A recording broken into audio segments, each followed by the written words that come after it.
Hello and welcome to filler form. So कैसे सब लोग, आई होप सब ठीक होंगे, सब बढ़िया होंगे।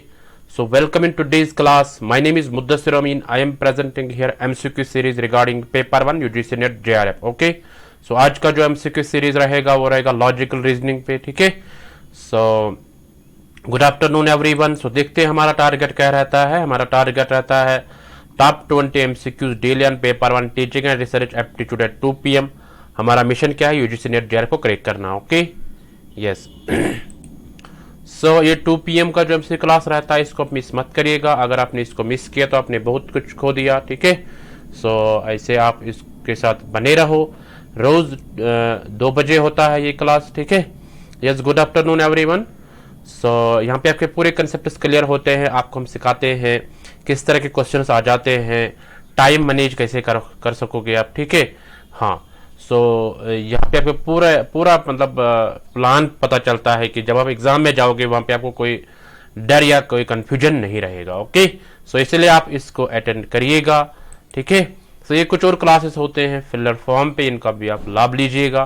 ठीक है, सो आप अपने फ्रेंड्स के साथ शेयर कर लो ज़्यादा से ज़्यादा और खुद भी लाइक कर लो। ठीक है, यस। तो सब शेयर कर लो और फिर थम्स अप करो आप। उसके बाद हम स्टार्ट करते हैं आज का एमसीक्यू सीरीज। वेरी गुड, चलो सब शेयर कर लो, सब अपने, मैं भी शेयर करके रखूंगा।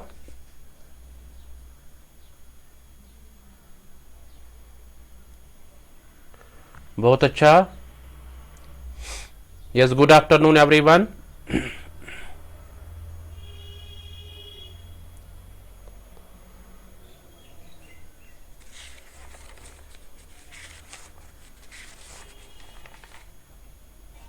लॉजिकल रीजनिंग जो है यूनिट 6 जो है उसी पे क्वेश्चन है आज। ठीक है, यस। और क्योंकि वहां से ज्यादा क्वेश्चन मतलब गलत होते हैं ज्यादातर स्टूडेंट्स को। ठीक है, सो उस पे भी आपको थोड़ा सा ग्रिप बनानी पड़ेगी।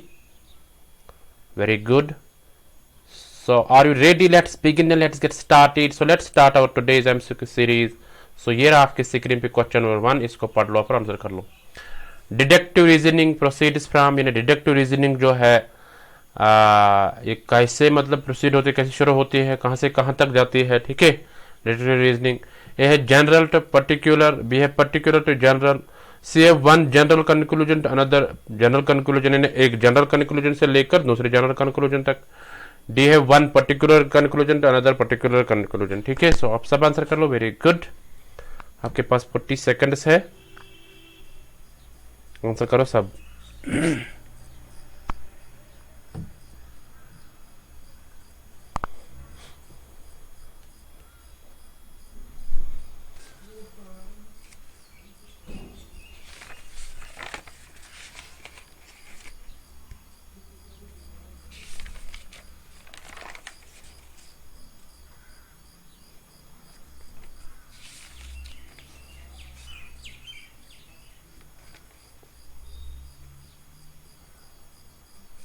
चलो सब आंसर कर लो। Very good.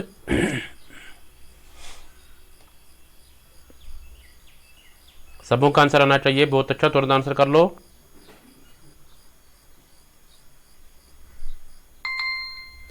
तो यहाँ पे आपका टाइम खत्म हो गया। देखते हैं इसका आंसर क्या होगा।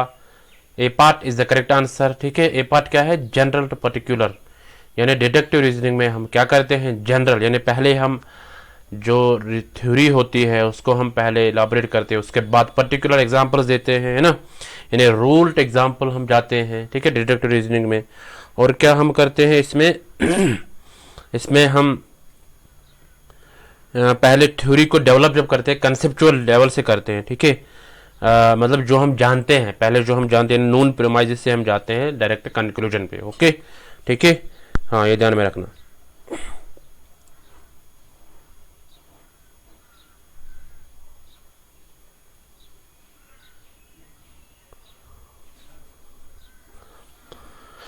तो इंडक्टिव, ये जो डिडक्टिव रीजनिंग जो है, डिडक्टिव रीजनिंग में फॉर एग्जांपल अगर कोई प्रीमाइस उसमें वैलिड होगा, ठीक है, तो कंक्लूजन सर्टेनली ट्रू होगा क्योंकि वो रूल पे ही होता है। अगर रूल करेक्ट होगा तो एग्जाम्पल जो उसके होंगे वो भी करेक्ट होंगे। Okay, so I hope you got it about this deductive reasoning. ठीक है, यानी अगर कोई प्रीमाइस ट्रू होगा तो कंक्लूजन भी ट्रू ही रहेगा। Okay, so I hope you got it. चलते हैं क्वेश्चन नंबर 2 पे, इसको पढ़ लो और आंसर कर लो। Two propositions with the same subject and predicate terms but different in quality, और यानी दो प्रीपोजिशंस है उनमें जो सब्जेक्ट और प्रेडिकेट यानी सेम है, ठीक है, दोनों with the same subject and predicate यानी दोनों का सेम है subject and predicate, but quality में वो डिफरेंट है, तो उसको क्या बोलते हैं? ए कंट्राडिक्टरी, बी है कंट्ररी, से सबाल्टर्न, डी है आइडेंटिकल। सब आंसर कर लो, वेरी गुड।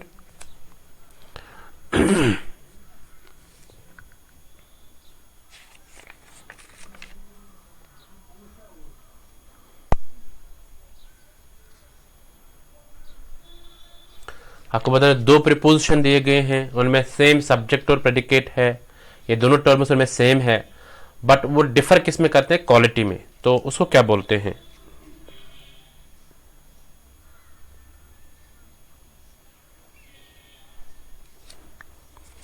वेरी गुड, सबों का आंसर आना चाहिए, बहुत अच्छा। आपके पास टाइम है।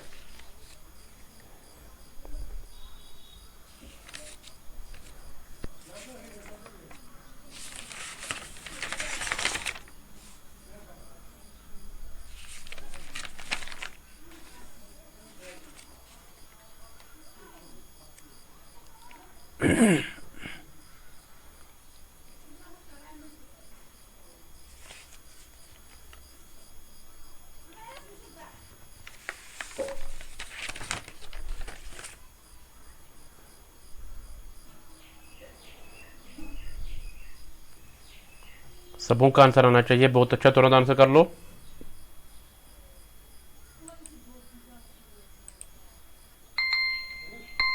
तो यहाँ पे आपका टाइम खत्म हो गया। देखते हैं इसका आंसर क्या होगा। सी part is the correct answer. Subaltern उसको बोलते हैं जब दो प्रीपोजिशन सेम यानी सेम सब्जेक्ट एंड प्रेडिकेट के साथ होंगे, ठीक है, बट वो डिफर किस में करेंगे? क्वालिटी में, तो उसको बोलते हैं सबाल्टर्न। ओके, सो ये ध्यान में रखना आप, है ना। दोनों सब्जेक्ट एंड प्रेडिकेट जो होगा वो दोनों सेम रहेंगे, ठीक है, दोनों प्रीपोजिशंस में, बट वो डिफर किस में करेंगे, मतलब वो मुख्तलिफ किस में होंगे? वो क्वालिटी में मुख्तलिफ होंगे, तो उसको सबाल्टर्न बोलते हैं। Okay, so I hope you got it. चलते क्वेश्चन नंबर 3 पे, इसको पढ़ लो और आंसर कर लो। The premises of a valid deductive argument, है ना, जो प्रीमाइजेस होते हैं एक वैलिड डिडक्टिव आर्ग्यूमेंट का, तो वो क्या होते हैं? Some provide some evidence for its conclusion, वो एक एविडेंस देते हैं, है ना, वो एक एविडेंस देते हैं कंक्लूजन के लिए। Sir b provide no evidence for its conclusion, कोई एविडेंस नहीं देते हैं कंक्लूजन के लिए। C are relevant for its conclusion, वो रेलिवेंट होते हैं कंक्लूजन के लिए। D provide conclusive evidence for its conclusion, वो एक एविडेंस देते हैं, कंक्लूसिव एविडेंस देते हैं कंक्लूजन के लिए, ठीक है। सो आप सब आंसर कर लो, वेरी गुड।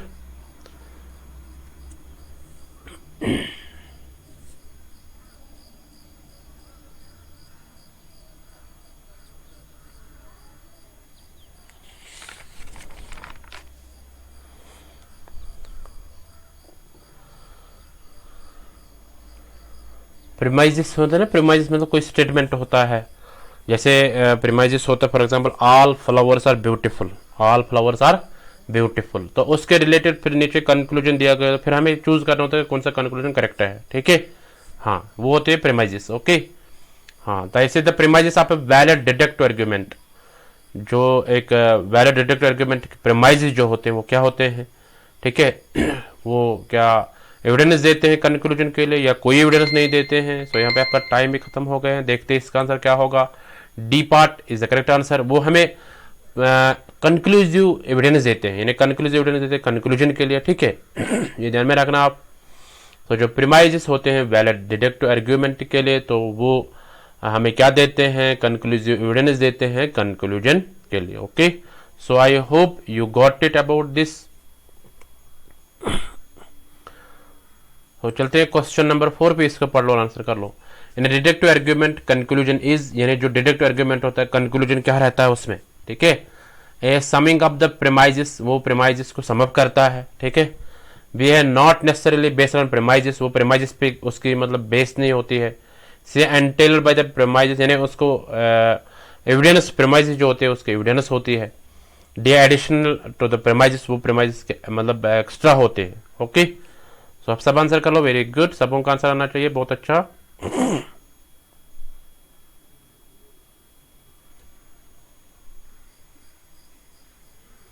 देखो इसके लिए आपको पढ़ना पड़ेगा, ठीक है। हाँ, अगर आप इस पे क्लास चाहते हो तो आप कमेंट सेक्शन में लिख लो, सर हमें इसके लिए थोड़ा सा मतलब नॉलेज दे दीजिए, तो मैं आपको इस पे क्लास ले लूंगा। बट क्वेश्चंस में कैसे मैं समझाऊंगा, क्वेश्चन मुझे बताना है आपको, ठीक है, आपको आंसर करना है। तो यहाँ से पता चलेगा आपको लॉजिकल रीजनिंग कितनी है, ठीक है, लॉजिकल रीजनिंग आपका कितना है, ठीक है, वो आपको यहाँ पे पता चलेगा वो। Okay,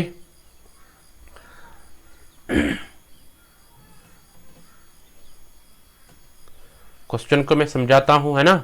deductive argument conclusion is, यानी मैं कहता हूँ डिडक्टिव आर्ग्यूमेंट जो होता है उसका कंक्लूजन क्या होता है वो बताना आपको। चलो देखते हैं इसका आंसर क्या होगा। ये आपके सीक्रेट भी इसका आंसर सी पार्ट क्या है, एंटेलर बाय द प्रीमाइजेस, यानी वो जो डिडक्टिव आर्ग्यूमेंट जो होता है उसकी जो प्रीमाइजेस जो होते हैं वो एक एविडेंस होती है। ओके, यानी उससे एविडेंस एंटेलर बाय द प्रीमाइजेस, यानी वो एक उसके साथ एक मतलब जैसे कंक्लूजन होगा, है ना। सो कंक्लूजन भी एक एविडेंस बनते हैं किसकी, प्रीमाइजेस की। Okay, so I hope you got it. चलते क्वेश्चन 5 पे इसको पढ़ लो और आंसर कर लो। नो मैन और मॉर्टल इज कंट्राडिक्टरी ऑफ, अगर हम कहेंगे नो मैन और मॉर्टल यानी कोई मैन मॉर्टल नहीं है, ठीक है, तो ये कंट्राडिक्टरी किसका है, सम मैन और मॉर्टल, बी है सम मैन और नॉट मॉर्टल, सी है ऑल मैन और मॉर्टल, डी है नो मॉर्टल इज मैन। सब आंसर कर लो, वेरी गुड।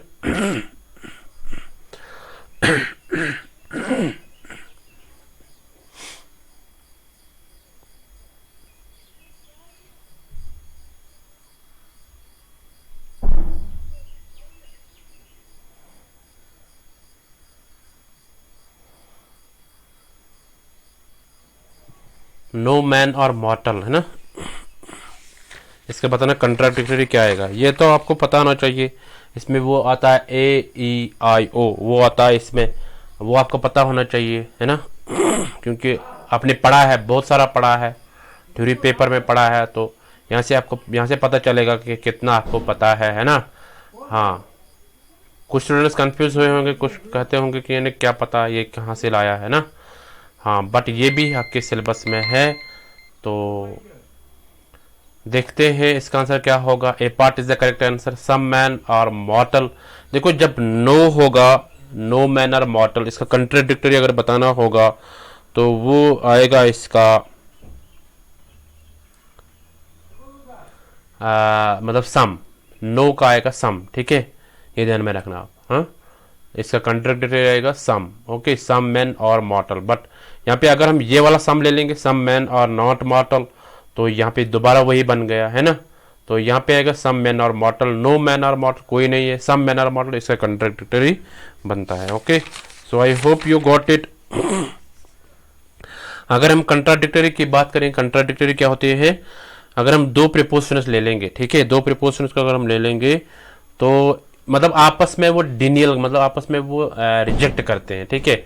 एक होता है, अगर एक ट्रू होता है, दूसरा क्या होता है, फॉल्स होता है, ठीक है। ऐसे ये कंट्राडिक्टरी होता है। दो प्रीपोजिशंस, कंट्राडिक्टरी का मतलब ही है यानी आपस में कंट्राडिक्ट करना। कंट्राडिक्ट करने का मतलब क्या है कि यानी आपस में वो अगेंस्ट होते हैं, यानी एक ट्रू होगा, दूसरा फॉल्स होगा। Okay, so I hope you got it. यानी दोनों ट्रू नहीं हो सकते हैं, बट दोनों फॉल्स भी नहीं हो सकते हैं। दोनों, इसमें क्या होता है कंट्राडिक्टरी में, दोनों ट्रू नहीं हो सकते हैं और दोनों फॉल्स नहीं हो सकते हैं। Okay, so I hope you got it about this. जैसे मैंने यहाँ पे बोला दोनों ट्रू नहीं हो सकते हैं, जैसे सम मैन और मॉर्टल, सम मैन, ये नो मैन और मॉर्टल, सम मैन और मॉर्टल, ठीक है। सो इसके रिलेटेड अगर हम देखेंगे कि दोनों ट्रू नहीं हो सकते हैं, दोनों ट्रू नहीं है ना, दोनों फॉल्स भी नहीं हो सकते, दोनों फॉल्स भी नहीं हो सकते हैं, ठीक है। So I hope you got, यानी दो ये आपस में क्या होते हैं अगेन, मतलब ये आपस में क्या करते हैं, डिनाई करते हैं आपस में अपना रिजल्ट, ठीक है, कंक्लूजन को डिनाई करते हैं, ठीक है। सो आई होप, डिनाई का मतलब क्या है, रिजेक्ट करते हैं आपस में, ठीक है। हाँ, अपोजिट हम कैसे भी कह सकते हैं, अपोजिट होते हैं। Okay, so contradictory means opposite. So I hope you got. चलते कुछ में 6 पेज को पढ़ लो और आंसर कर लो। A deductive argument is valid, एक डिडक्टिव आर्ग्यूमेंट जो तो वैलिड होता है इफ, कब होता है valid, premises are false and conclusion true, premises होते हैं फॉल्स उसके और कंक्लूजन ट्रू होता है। B a premises are false, premises false होते हैं और कंक्लूजन भी फॉल्स होता है। डिडक्टिव आर्गुमेंट में होता है प्रीमाइजेस ट्रू और कंक्लूजन फॉल्स होता है। Premises are true and conclusion is true. सब आंसर कर लो, वेरी गुड।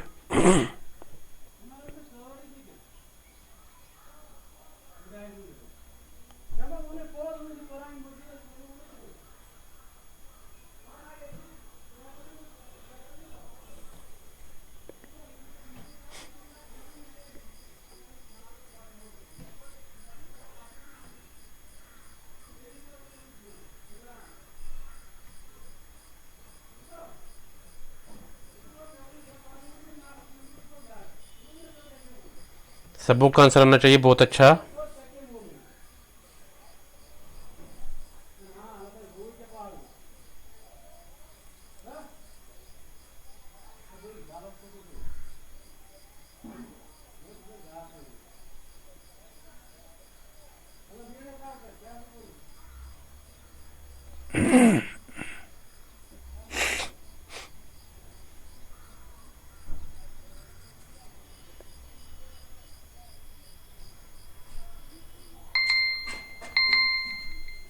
सो देखते हैं इसका आंसर क्या होगा। D part is the correct answer. Premises are true and conclusion is true. यानी डिडक्टिव आर्गुमेंट में मैं जो अभी बोल रहा था उससे पहले डिडक्टिव रीजनिंग में जो होता है same deductive argument is deductive reasoning, ठीक है। अगर प्रीमाइज होगा ट्रू तो कंक्लूजन भी ट्रू होगा, ठीक है। अगर प्रीमाइजेस फॉल्स होंगे तो कंक्लूजन भी फॉल्स होगा, तो वो डिडक्टिव आर्गुमेंट में होता है। जैसे यहाँ पे बोला गया है डिडक्टिव आर्गुमेंट में वैलिड क्या रहता है। अगर हम पहले की बात एक की बात करेंगे, premises are false conclusion true, तो ये अपोजिट बन गए, तो ये कंट्राडिक्टरी है, ठीक है। तो इस तरह premises are false and conclusion is also false, तो यहाँ पे ये भी बन सकता है, बट यहाँ पे हमें वैलिड बताना है, ठीक है। वैलिड वाला ये वाला ट्रू है। इस तरह premises are true and conclusion false, तो ये भी कंट्राडिक्टरी बनता है। तो यहाँ पे डी आ गया है ना कि प्रीमाइजेस ट्रू होंगे कंक्लूजन भी ट्रू होगा, ठीक है। सो ये ध्यान में रखना, premises are false conclusion also false, तो ये भी बन सकता है, बट हमें वैलिड आर्गुमेंट बताना है। यहाँ पे वैलिड ये आएगा, premises are true and conclusion is true, ठीक है। सो ये ध्यान में रखना आप। I hope you got it about this. तो चलते हैं क्वेश्चन नंबर 7 पे, इसको पढ़ लो, आंसर कर लो। Structure of logical argument is based on, यानी जो लॉजिकल आर्गुमेंट होता है उसका स्ट्रक्चर किसके आधार पे होता है, ठीक है। ए फॉर्मल वैलिडिटी, बी है मटेरियल ट्रूथ, सी है लिंग्विस्टिक एक्सप्रेशन, डी है एप्टनेस ऑफ एग्जांपल्स। सब आंसर कर लो, वेरी गुड।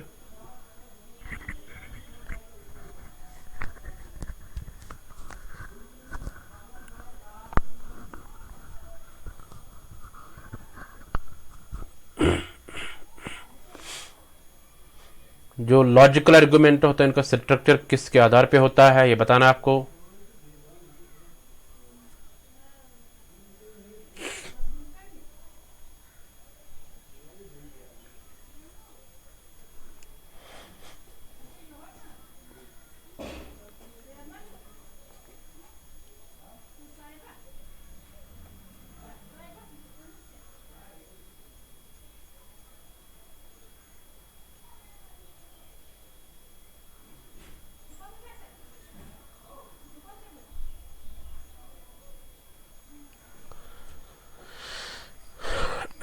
सो देखते हैं इसका आंसर क्या होगा। ये रहा आपके स्क्रीन पे इसका answer, B part is the correct answer, है ना, मटेरियल ट्रुथ, ठीक है।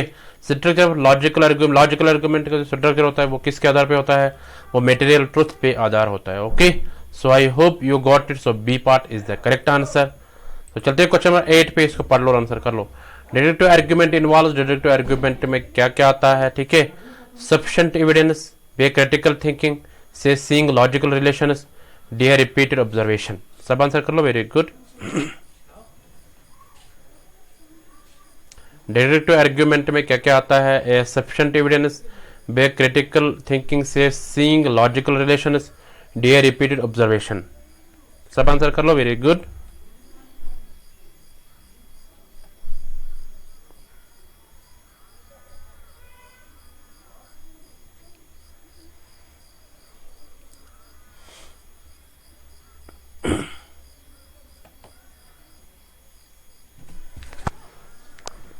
सबों का आंसर आना चाहिए, बहुत अच्छा। डिडक्टिव आर्ग्यूमेंट जो है उसमें क्या क्या मतलब उसमें क्या आता है ना,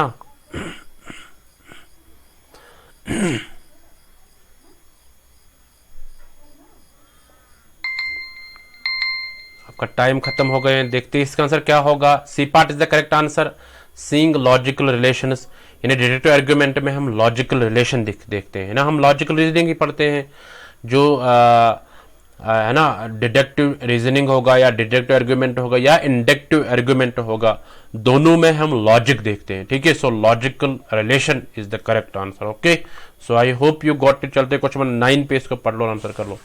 inductive reasoning is based on और प्रिसपोजेस, यानी इंडक्टिव रीजनिंग का आधार क्या है। ठीक है, तो किस पे बेस होता है इसका इंडक्टिव रीजनिंग का, या किसको सपोर्ट करता है ये uniformity of nature, B God created the world, C unity of nature, dear laws of nature. देखो यहाँ पे मैं आपको क्वेश्चन को समझाता भी हूं और खुद भी आप समझते हो। ठीक है, सो उसके बाद भी आपको गलत होता है। अगर उसके पढ़ने के बाद क्वेश्चन सिखाने के बाद भी आपको गलत होगा, that is not good. Okay, so आपको एक्चुअली खुद ही पढ़ना था, खुद ही आंसर करना था। ठीक है, हाँ तो वैसे मैं आपको समझाता भी हूं, एक्चुअली मुझे समझाना था, आंसर करने के बाद मुझे समझाना था। मैं आपको पहले ही समझाता हूं तो फिर उसमें कितना मतलब रहता है। अगर आपने पढ़ा होगा अच्छे से, आप अच्छे से आंसर भी करोगे।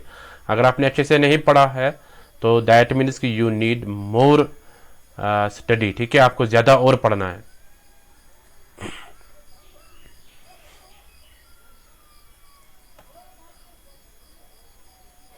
देखो ये प्रीवियस ईयर क्वेश्चन है। ठीक है,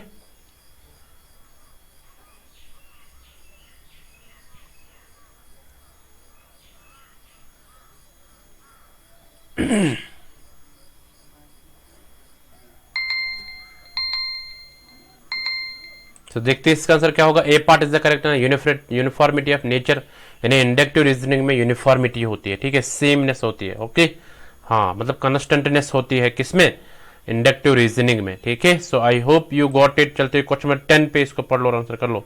to be critical thinking must be, यानी अगर हमें क्रिटिकल रहना होगा, है ना, क्रिटिक हमें बनना होगा, तब थिंकिंग कैसी होनी चाहिए। ए है प्रैक्टिकल, बी है सोशल रेलेवेंट, सी है इंडिविजुअली सेटिस्फाइंग, डी है एनालिटिकल। सब आंसर कर लो, very good. To be critical, अगर हमें क्रिटिकल रहना होगा, थिंकिंग कैसी होनी चाहिए ये बताना आपको। सब आंसर कर लो, very good.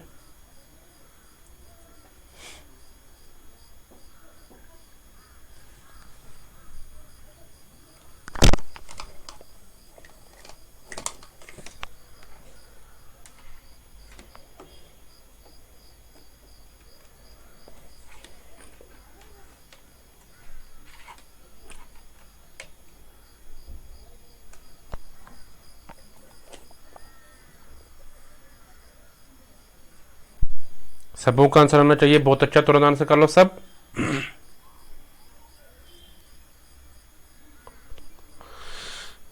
To be critical thinking must be, यानी क्रिटिकल अगर हमें रहना होगा तो मैं हमारी थिंकिंग, हमारी बुद्धि कैसी होनी चाहिए।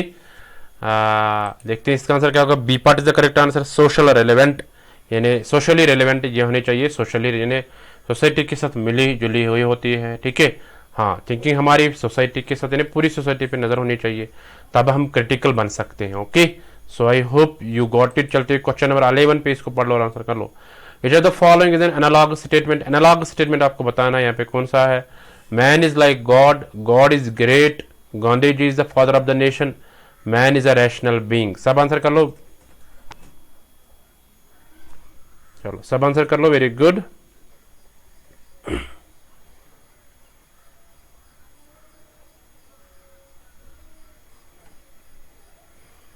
एनालॉग स्टेटमेंट कौन सा है ये बताना है आपको।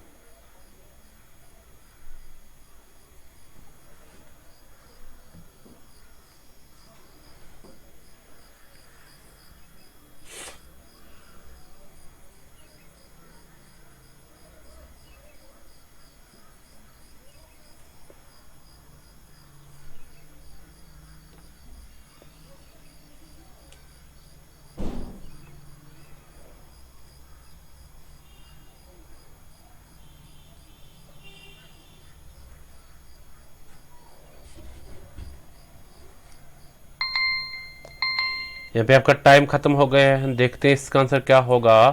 ए part is the correct answer, man is like God, ठीक है, मैन गॉड जैसा होता है, ठीक है। तो ये एक एनालॉग स्टेटमेंट है। थोड़ा सा रुकिए आप।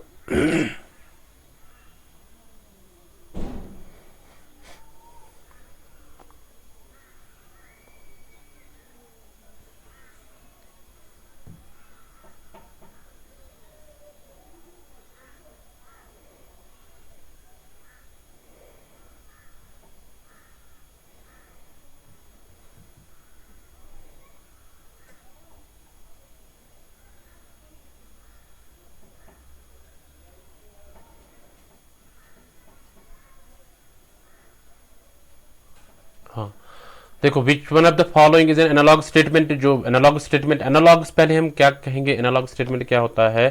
एनालॉगी अगर हम देखेंगे ना, अगर हम कंपेयर दो चीजों को करेंगे आपस में, तो उनमें दोनों में आपस में सिमिलरिटीज देखेंगे, ठीक है।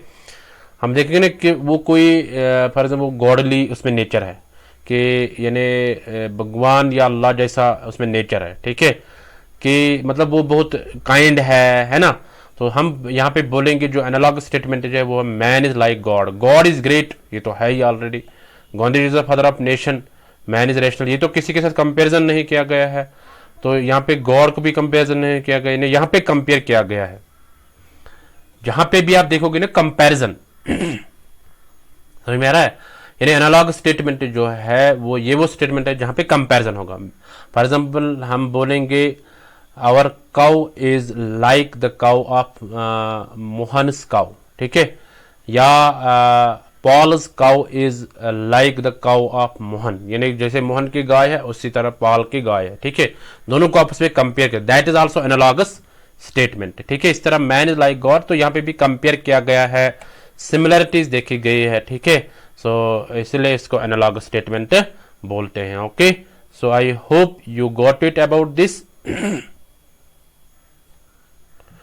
हम ये नहीं कह सकते हैं, ये भी यहाँ पे हम नहीं कह सकते कि दोनों सेम सेम होंगे, बट हम कंपेयर करते हैं।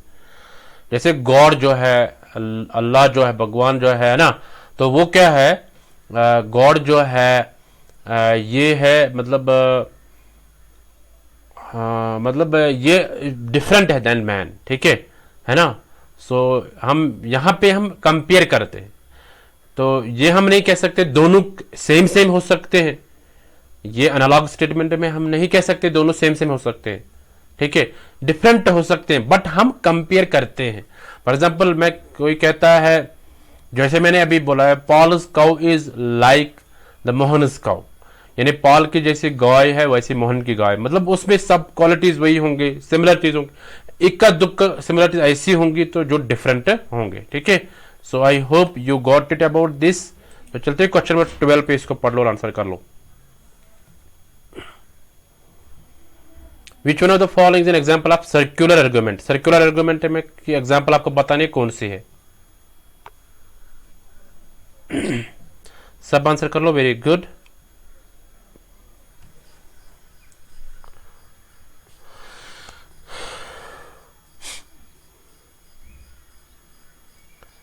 सर्कुलर आर्ग्यूमेंट की एग्जाम्पल आपको बतानी है। चलो खुद ही पढ़ लो अभी मैं देखता हूं कितने आप महान है, कितने इंटेलिजेंट हो आप खुद ही पढ़ लो और आंसर कर लो।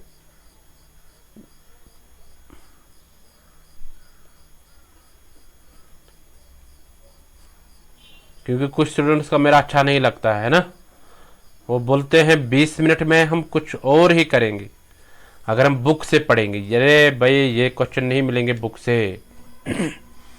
ये 2021 के क्वेश्चन है, अभी किसी जगह नहीं है।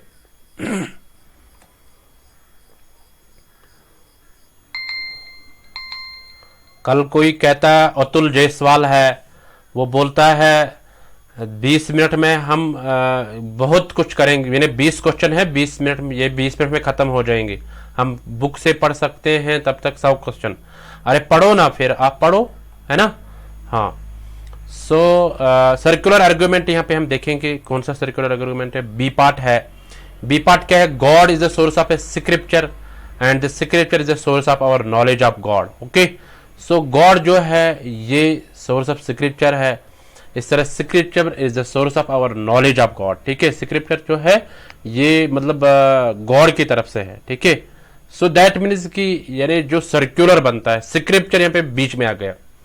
स्क्रिप्चर जो है यानी गॉड का सोर्स जो है वो स्क्रिप्चर है, ठीक है।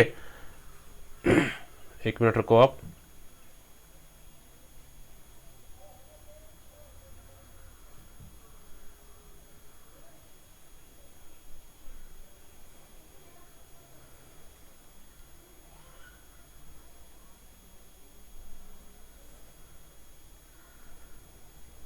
हाँ, सो यहाँ पे स्क्रिप्चर बीच में आ गया है ना। स्क्रिप्चर क्या होता है?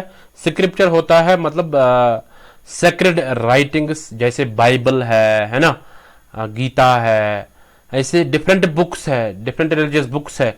सो उनमें जो मतलब जो लिखा हुआ राइटिंग्स जो है that is scripture, okay. So I hope you got it. So कहते हैं God is the source of scripture, यानी जो स्क्रिप्चर है इसको किसने बनाया है, यानी जो राइटिंग्स है ये किसके हैं? ये गॉड के हैं।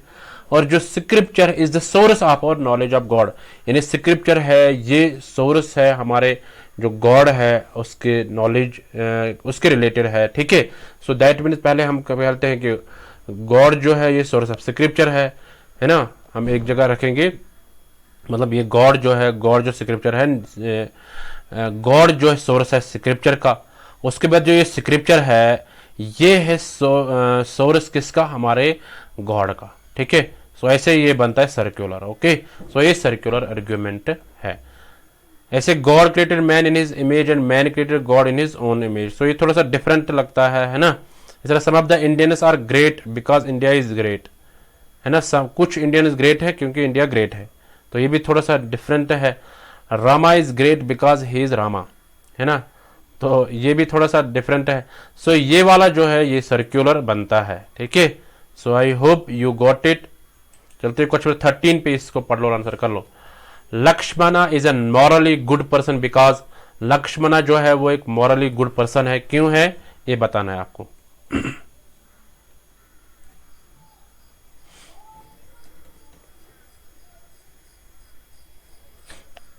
he is A है he is religious, B है he is educated, C है he is rich, D है he is irrational।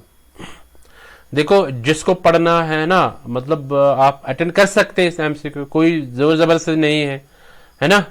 हाँ, ओपन सोर्स है, यूट्यूब से जो भी मिलता है वो ओपन सोर्स है, आप हासिल कर लो। बट आप क्रिटिसाइज मतलब कर सकते हैं, तब आप क्रिटिसाइज कर सकते हैं मतलब जब आपको पैसे देने पड़ेंगे, है ना, तब आप ये ओपन सोर्स है, कोई भी पढ़ सकता है। जिसको अच्छा लगता है वो ले लो, रट लो, ठीक है। और जिसको अच्छा नहीं लगता है वो मतलब आप बाहर भी जा सकते हैं, ठीक है।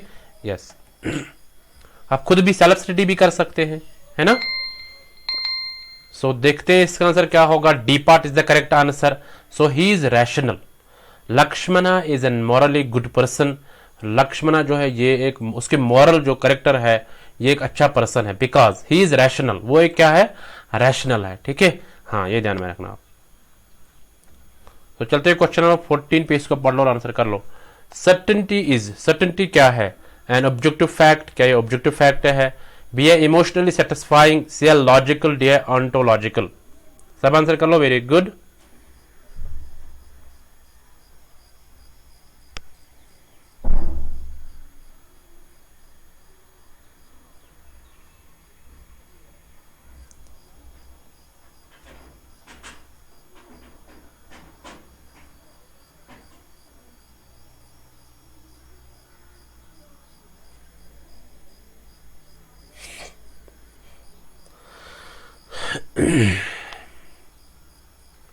सर्टेनिटी का मतलब है जो ट्रू होगा, ठीक है, यानी जिसकी वैलिडिटी और रिलायबिलिटी होगी, ठीक है।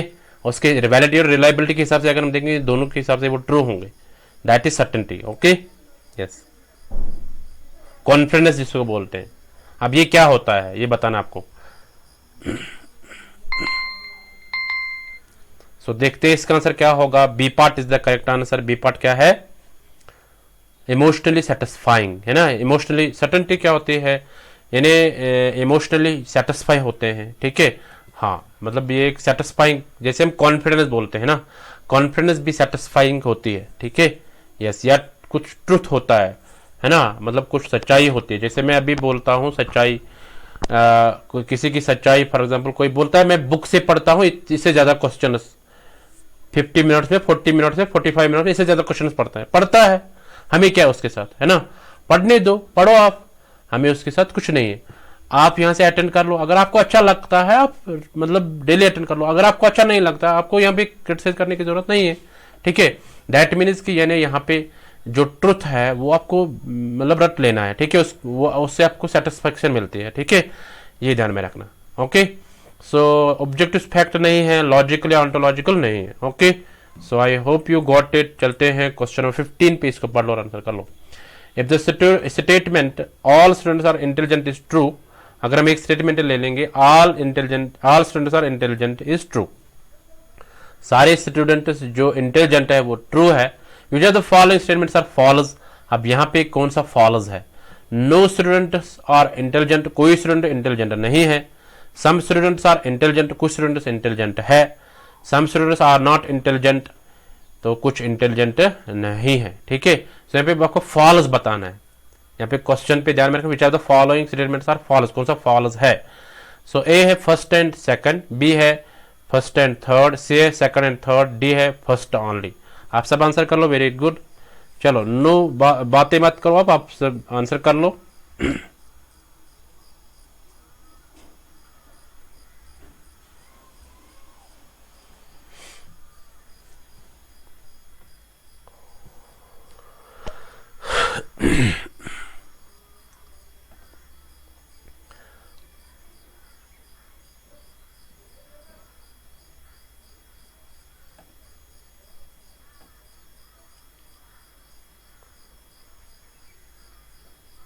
यहाँ पे आपको बताना all students are intelligent is true, अब इसके अगेंस्ट बताना है ना।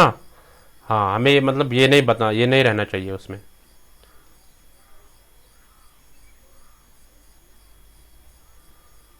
अब यहाँ पे कोड में आपको चूज करना है, ठीक है।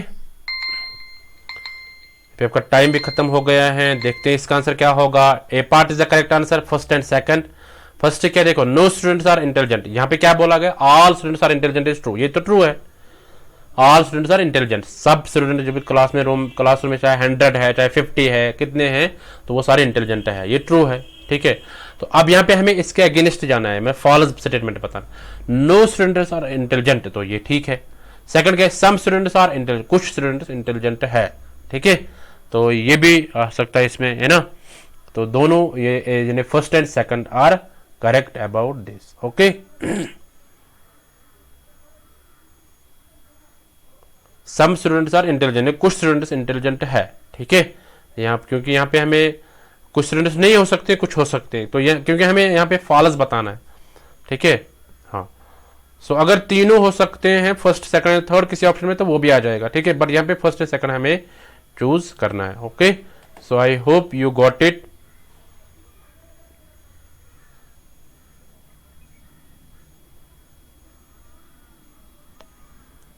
हाँ, देखो यहाँ पे किसी स्टूडेंट्स में अगर कोई कंफ्यूजन रहा होगा, यहाँ पे हमें फॉल्स स्टेटमेंट बताना है ना।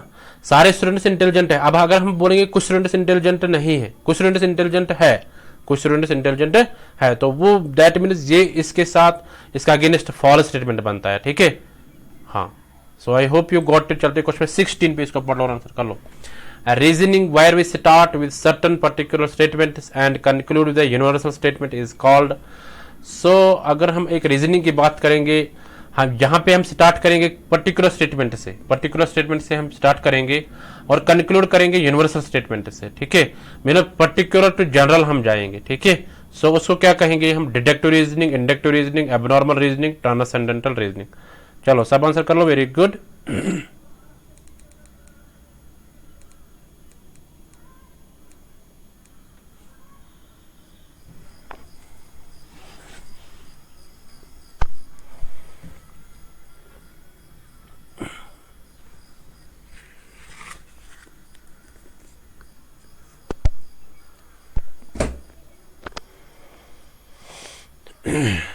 यानी जहां से हम पर्टिकुलर से जाते हैं, पर्टिकुलर स्टेटमेंट से हम जाते हैं यूनिवर्सल स्टेटमेंट से, ठीक है। हाँ,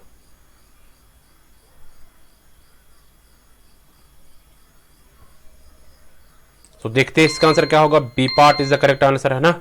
बी पार्ट क्या है, इंडक्टिव रीजनिंग। इंडक्टिव रीजनिंग में हम पर्टिकुलर टू जनरल जाते हैं, ठीक है, या पर्टिकुलर टू यूनिवर्सल जाते हैं। पर्टिकुलर का मतलब है फॉर एग्जाम्पल अगर हम पहले एग्जाम्पल बता देते हैं फिर हम उसके बाद थ्योरी बता देते हैं, ठीक है। So I hope you got it, that is inductive. Deductive में हम पहले रूल बताते हैं फिर हम एग्जाम्पल बताते हैं, ठीक है।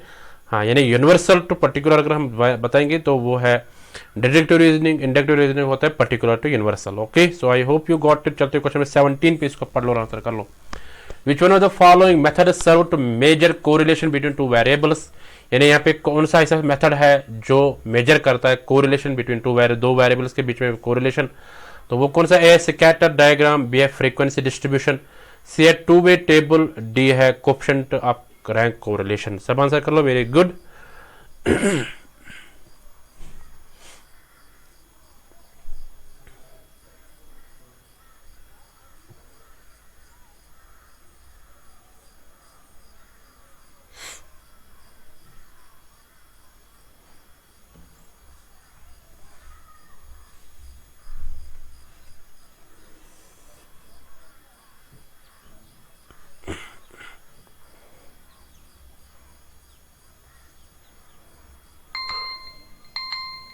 सो देखते हैं इसका आंसर क्या होगा। D part is the correct answer. Correlation of coefficient of rank correlation, यानी रैंक में रैंक कोरिलेशन जब हम देखते हैं तो वहां पे हम दो वेरिएबल्स की कोरिलेशन मेजर करते हैं, ठीक है। स्कैटर डायग्राम में नहीं करते हैं, फ्रीक्वेंसी डिस्ट्रीब्यूशन में, टू वे टेबल में भी हम रैंक कोरिलेशन जब हम निकालते हैं तो वहां पे हम दो वेरिएबल्स को देखते हैं, ठीक है। हाँ, so I hope you got it. चलते क्वेश्चन 18 पे इसको पढ़ लो, रफ पर आंसर कर लो। Which one of the following does not come under the methods of data classification? Data classification के अंडर कौन सा नहीं आता है, कौन सा मेथड नहीं आता है। ए है क्वालिटेटिव, बी है नॉर्मेटिव, सी है स्पेशियल, डी है क्वांटिटेटिव। सब आंसर कर लो, वेरी गुड।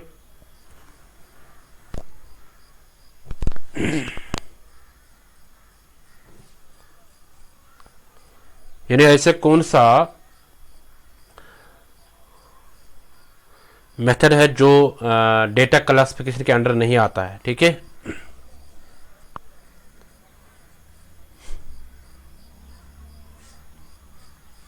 सब आंसर कर लो, वेरी गुड। सबों का आंसर आना चाहिए, बहुत अच्छा।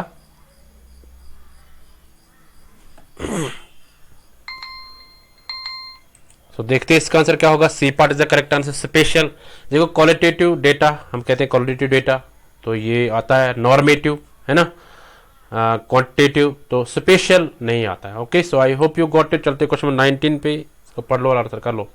If the statement some men are cruel is false, अगर हम बताएंगे एक स्टेटमेंट कि some men are cruel is false, कि ये फॉल्स है, ठीक है, तो फिर which of the following statement is true, तो कौन सा ट्रू बन जाएगा फिर। ओके, तो यहाँ पे कोड में चूज करना है, all men are cruel, no men are cruel, some men are not cruel, ठीक है। अब आपको कोड में चूज करना है, ए है फर्स्ट एंड थर्ड, बी है first and second, D C है सेकंड एंड थर्ड, डी है थर्ड ऑनली। सब आंसर कर लो, वेरी गुड। अगर एक स्टेटमेंट है some men are cruel is false, किस कुछ यानी एक स्टेटमेंट है कि सम कुछ मेन है जो क्रूअल है ना, ये फॉल्स माना गया है, ठीक है। तो यहाँ पे आपको ट्रू स्टेटमेंट बताना है, ट्रू स्टेटमेंट कौन सा आएगा। इन तीनों में से देखना है, फिर आपको कोड चूज करना है। ओके,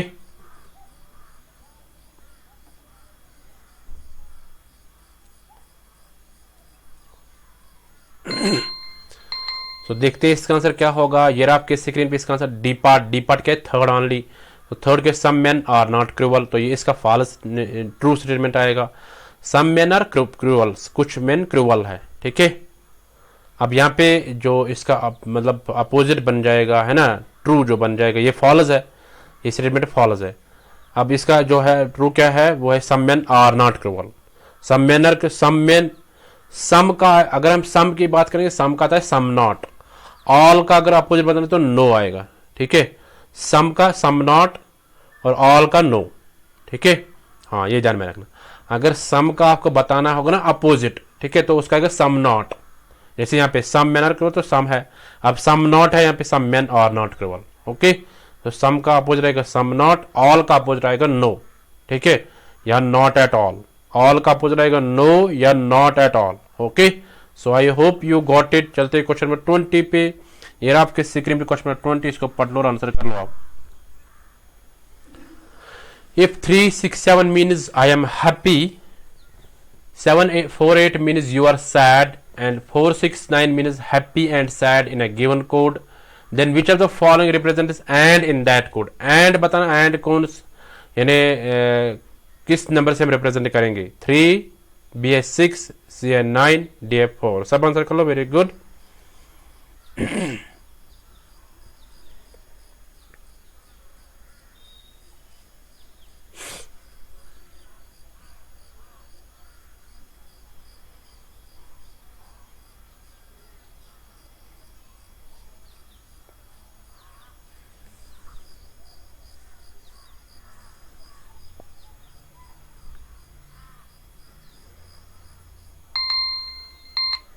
तो देखते हैं इसका आंसर क्या होगा. सी part is the correct answer है ना. 9 इसका आंसर आएगा. देखो कैसे. 367 इसका मतलब आई एम हैप्पी. ठीक है.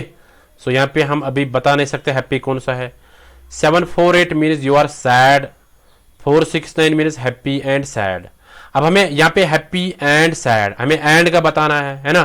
तो हैप्पी हम यहाँ पे बोलेंगे. अब हैप्पी किस किस में आता है? इसमें हैप्पी आता है, आई एम हैप्पी है ना. तो इसमें आता है सैड, इसमें भी हैप्पी. अब यहाँ हैप्पी एंड सैड इसमें, और ये 469 और ये 367 इसमें बताना है सिमिलर कौन सा है. ठीक है. तो वो जो बन जाएगा हैप्पी के लिए. तो यहाँ पे 6 है, यहाँ पे भी 6 है. ठीक है. तो दैट मीन्स कि 6 represents happy. Okay. So happy का आ गया 6. अब एंड का हम रहने दे.